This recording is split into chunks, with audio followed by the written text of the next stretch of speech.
नमस्कार और the deep dive में आपका स्वागत है। आज हम ऋषि खुल्लर की किताब फ्रॉम सफरिंग टू सर्फिंग के एक हिस्से की गहरी पड़ताल करेंगे। इसका जो मूल विचार है उसने मुझे वाकई में सोचने पर मजबूर कर दिया है कि जिंदगी कोई पहेली नहीं है जिसे सुलझाना है, बल्कि एक समंदर है जिसकी लहरों पर तैरना सीखना है। तो आज हम इसी के 3 खास पहलुओं को समझने की कोशिश करेंगे। पहला तो है हमारी सोच में एक बुनियादी बदलाव कि जिंदगी को एक मशीन की तरह ठीक करने की कोशिश छोड़कर एक सर्फर की तरह उसकी लय को कैसे समझें।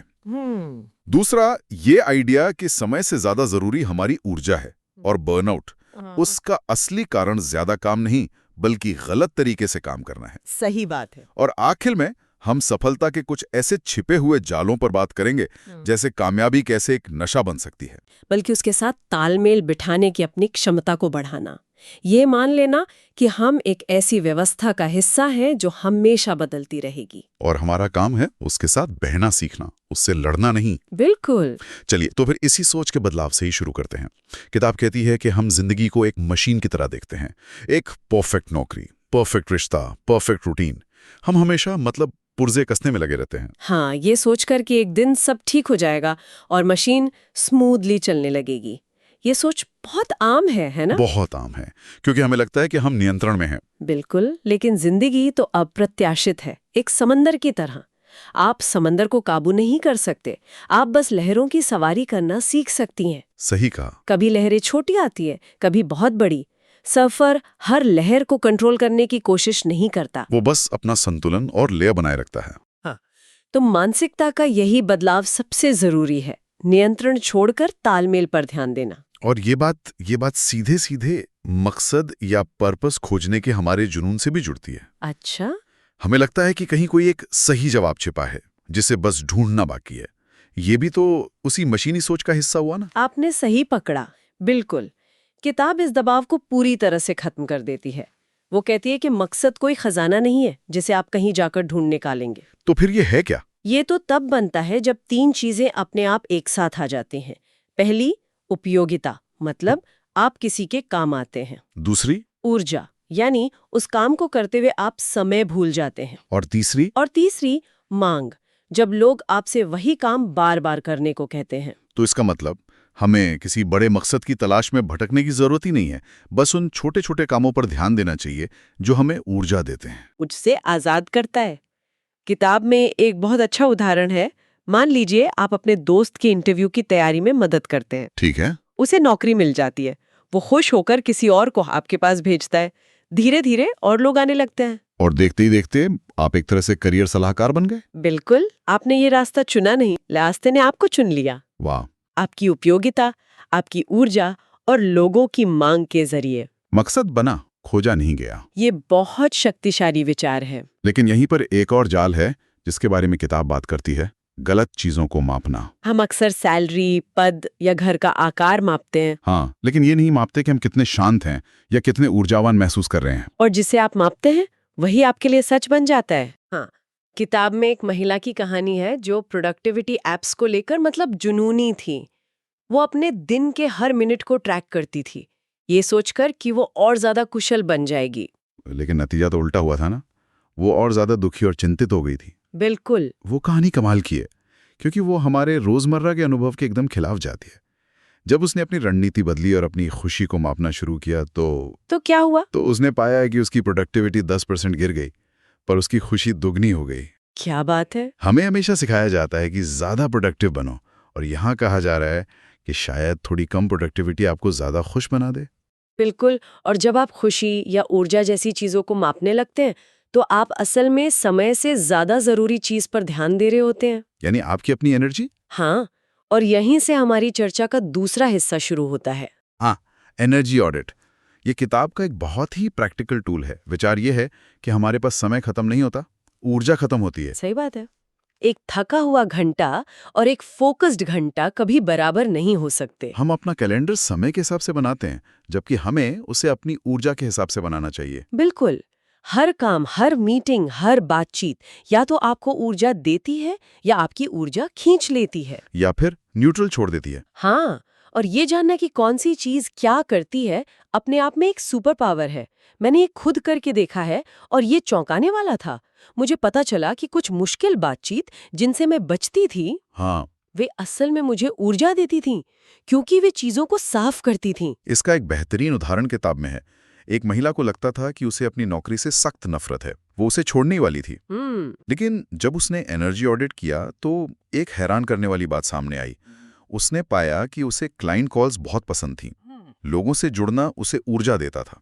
अच्छा। लेकिन लंबी चौड़ी स्ट्रैटेजी डेक बनाना, वो उसकी सारी ऊर्जा सोख लेता था। और उसने नौकरी नहीं बदली, है ना? यही इस कहानी का सबसे दिलचस्प हिस्सा है। नहीं बदली, उसने बस अपनी भूमिका को थोड़ा सा बदल दिया। उसने अपनी टीम से बात करके अपने काम को इस तरह से डिजाइन किया कि वो क्लाइंट्स के साथ ज्यादा समय बिताएं। और अकेले बैठकर करने वाले काम कम करे। हाँ, और नतीजा, उसकी संतुष्टि और प्रदर्शन दोनों आसमान छू गए। तो उसे एक नई नौकरी की नहीं बल्कि एक नए एनर्जी अलाइनमेंट की जरूरत थी। बिल्कुल। और ये विचार सीधे तौर पर बर्नआउट की हमारी समझ को चुनौती देता है। किताब कहती है कि बर्नआउट ज्यादा घंटे काम करने से नहीं होता। तो फिर किससे होता है? ये होता है अर्थहीन काम करने से, शक्तिहीन महसूस करने से और ऐसे मूल्यों के लिए काम करने से जिनमें आप विश्वास नहीं करते हैं। किताब इसे भावनात्मक भूखमरी कहती है, इमोशनल स्टार्वेशन। भावनात्मक भूखमरी, वाह। मतलब आप इसलिए नहीं थके हैं कि आपने बहुत काम किया है, नहीं, बल्कि इसलिए थके हैं क्योंकि जो काम आप कर रहे हैं वो आपको अंदर से खोखला कर रहा है। हाँ, और ये एक ऐसी थकावट है जिसे नींद भी दूर नहीं कर सकती। ये एक रूह की थकान है। इसका कोई उदाहरण है किताब में? है ना? एक इंजीनियर का उदाहरण है जो एक बड़ी टेक कंपनी छोड़कर एक छोटे मिशन ड्रिवन स्टार्टअप में चला गया है।